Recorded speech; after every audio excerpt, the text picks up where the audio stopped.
Hello मेरे प्यारे प्यारे बच्चों, आज हम कहानी सुनेंगे एक विशाल जंगल की। जैसा कि हम जानते हैं कि गर्मियां शुरू हो गई हैं और गर्मी तो सभी को लगती है, चाहे वो जानवर हो चाहे वो इंसान। तो इसी गर्मी के चलते उस जंगल में भी गर्मी का कहर छा चुका है। तो चलिए चलिए अपनी कहानी को जल्दी से शुरू करते हैं। यह कहानी एक विशाल जंगल की है, जहां एक शाही गुफा थी जिसके चारों ओर जंगल फैला हुआ था। उसके अंदर सिंहासन पर शेर सिंह राज बैठा हुआ था। उसके पास उसकी खास सलाहकार एक काली चिड़िया भी मौजूद थी। जंगल के कई जानवर दरबार में खड़े थे, लेकिन सभी डरे हुए थे।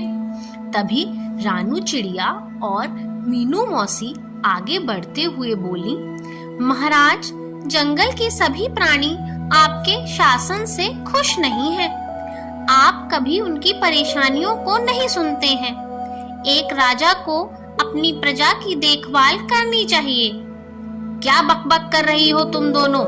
मेरी मर्जी के बिना यहाँ कोई फैसला नहीं होता। रानू चिड़िया और मीनू मौसी एक दूसरे के तरफ देखने लगी। मीनू मौसी ने हिम्मत जुटाकर बोलना चाहा, लेकिन तभी बीच में वह काली चिड़िया बोल पड़ी। महाराज, यह छोटी चिड़िया आपको भड़काने की कोशिश कर रही है। जंगल में सब कुछ ठीक चल रहा है, आपको इनकी बातों में ध्यान देने की जरूरत नहीं है। शेर की आंखों में घमंड झलक रहा था और घमंड में शेर कहता है, हाँ, ठीक कह रही हो तुम। जंगल में सब कुछ मेरे हिसाब से ही चलेगा। इतना बोलकर शेर ने पंजा उठाया और जमीन पर जोर से पटक दिया। डर के मारे कुछ पक्षी उड़ गए, जबकि कुछ जानवर सहम कर पीछे हट गए। रानू और मीनू को समझ आ गया कि इस समय शेर को समझाना बेकार था। वे चुपचाप दरबार से बाहर निकल गईं। कुछ दिन बाद जंगल का माहौल बदल गया। हरे भरे पेड़ों की जगह सूखी टहनियां दिख रही थीं। तालाबों का पानी लगभग खत्म हो चुका था। कई बार भूख और प्यास से व्याकुल दिख रहे थे। कई जानवर भूख और प्यास से व्याकुल दिख रहे थे और कई जानवर तो भूख से दम तोड़ रहे थे और पक्षी भूख प्यास से परेशान इधर उधर उड़ रहे थे। रानू चिड़िया और मीनू मौसी एक सूखी टहनी पर बैठी थी। वे चिंतित नजर आ रही थी। मीनू चिड़िया रानू से कहती है, रानू, यह सूखा तो बहुत ही खतरनाक है। अगर जल्द ही कुछ नहीं किया गया, जंगल के जानवर ऐसे ही मर जाएंगे। रानू कहती है, हाँ, हमें जल्द ही कुछ करना होगा। राजा अगर प्रजा की समस्या का कोई हल नहीं निकाल रहा, तो हमें खुद ही कुछ करना होगा। मीनू कहती है, हमें जंगल के प्राणियों के साथ मिलकर इस समस्या से बचने का समाधान खोजना चाहिए। रानू कहती है, तुम बिल्कुल सही कह रही हो मीनू मौसी। चलो जंगल के प्राणियों और पक्षियों को एक जगह इकट्ठा करते हैं। हम सबको मिलजुल कर ही इस समस्या का समाधान करना होगा। इतना कहकर वो दोनों सबको बुलाने के लिए उड़ जाती हैं। फिर वहां एक स्थान पे जंगल के सभी जानवर इकट्ठे हो जाते हैं। वहां भालू दादा, हाथी, हिरन, खरगोश, कबूतर, तोता, चीता सभी आ जाते हैं और मीनू मौसी और रानू चिड़िया भी आकर बैठ जाती हैं। हाथी कहता है, जंगल के क्या दिशा हो रही है? इस हिसाब से अगर हम कोई समस्या का समाधान नहीं निकाल पाए तो सभी भूख और प्यास से मारे जाएंगे, इसलिए हमें कुछ करना होगा। फिर भालू दादा कहते हैं, हमारे राजा को तो हमारी कोई फिक्र ही नहीं है। फिर चीता कहता है, मैं तेज दौड़ सकता हूँ, मैं दूर दूर तक जाकर देख सकता हूँ कि पानी का कोई स्रोत बचा है या नहीं। फिर अन्य पक्षी कहते हैं, अगर पुराना कोई जल स्रोत हो तो हमें उनकी जानकारी निकालनी होगी। रानू सब जानवरों की आंखों में उम्मीद की चमक देखकर मुस्कुराने लगी। लेकिन एक पेड़ के पीछे से दो चमकती आंखें झांक रही थीं। यह काली चिड़िया ही थी जो चुपचाप सब सुन रही थी। इधर शेर का महल, जो अब वीरान लग रहा था, चारों ओर सूखे पत्ते बिखरे हुए थे।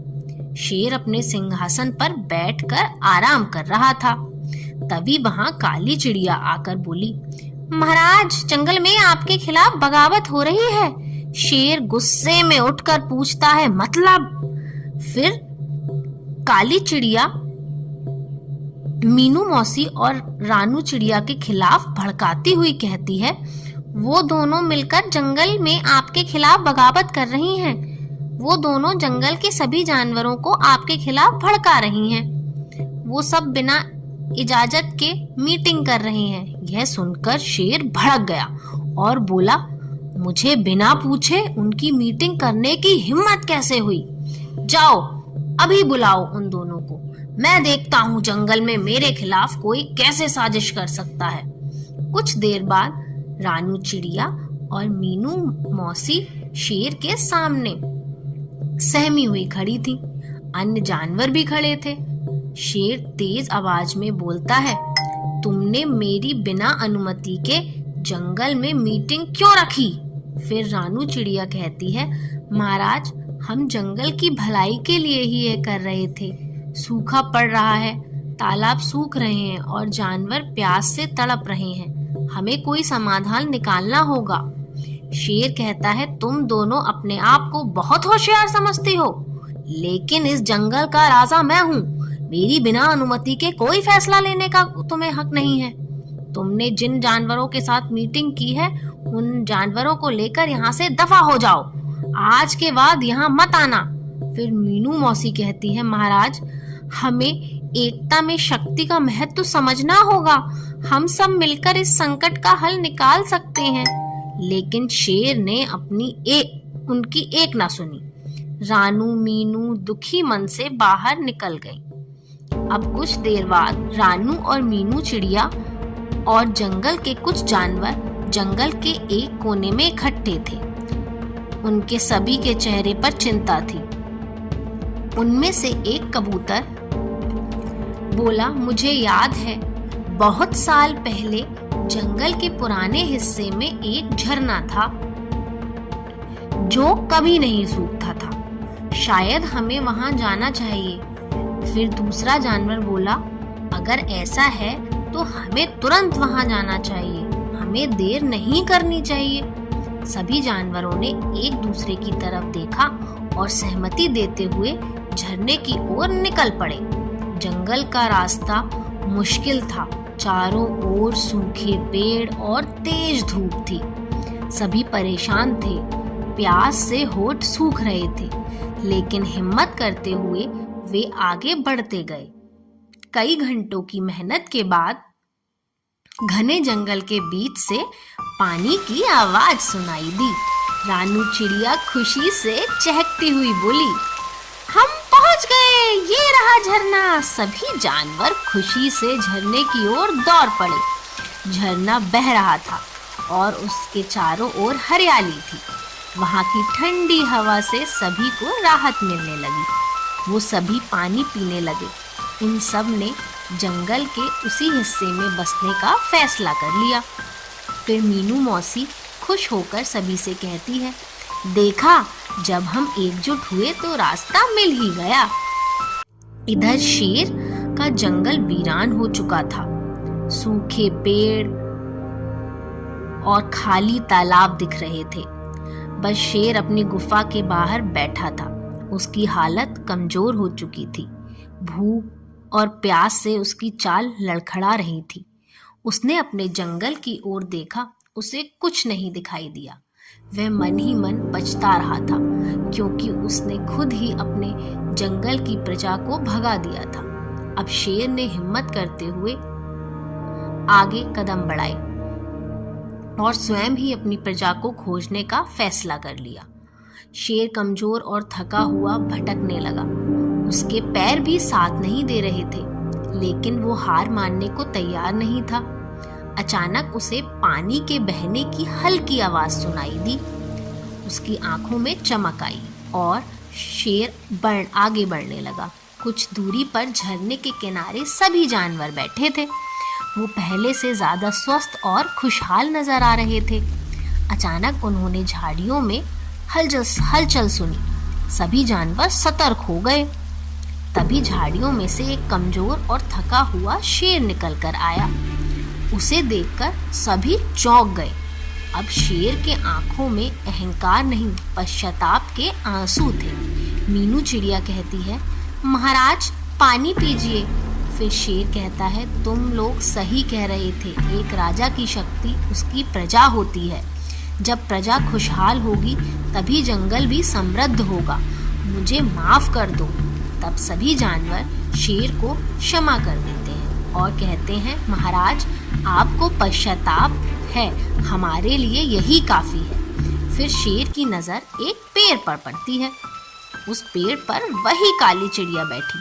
शेर उसको देखकर गुस्से से लाल हो गया और बोला, इस जंगल में जितनी फूट और नफरत फैली है उसका कारण यही काली चिड़िया थी। इसको अब यहाँ रहने का कोई अधिकार नहीं। शेर की दहाड़ सुनकर चिड़िया वहां से उड़ गई और फिर लौटकर नहीं आई। कुछ दिनों में जंगल फिर से बसने लगा। अचानक काले बादल आए और तेज बारिश होने लगी। सूखे पेड़ फिर से हरे भरे हो गए। तालाबों में पानी भर गया। पूरी प्रकृति जीवित हो उठी और सभी जानवर खुशी से झूमने लगे। फिर सभी जानवर आपस में खुशी से बात करते हुए कहते हैं, अब जंगल में हमेशा खुशहाली बनी रहेगी, क्योंकि अब यहाँ एकता और प्रेम का राज होगा। तो मेरे प्यारे बच्चों, आज हमने इस कहानी से सीखा, एकता में बहुत शक्ति होती है। अगर हम एक साथ मिलकर किसी भी कठिन परिस्थिति का सामना करें तो सफलता अवश्य प्राप्त होती है। तो हमेशा एक साथ मिलजुल कर रहो और खुश रहो। चलो अब मिलते हैं एक नई कहानी के साथ। तब तक के लिए टाटा।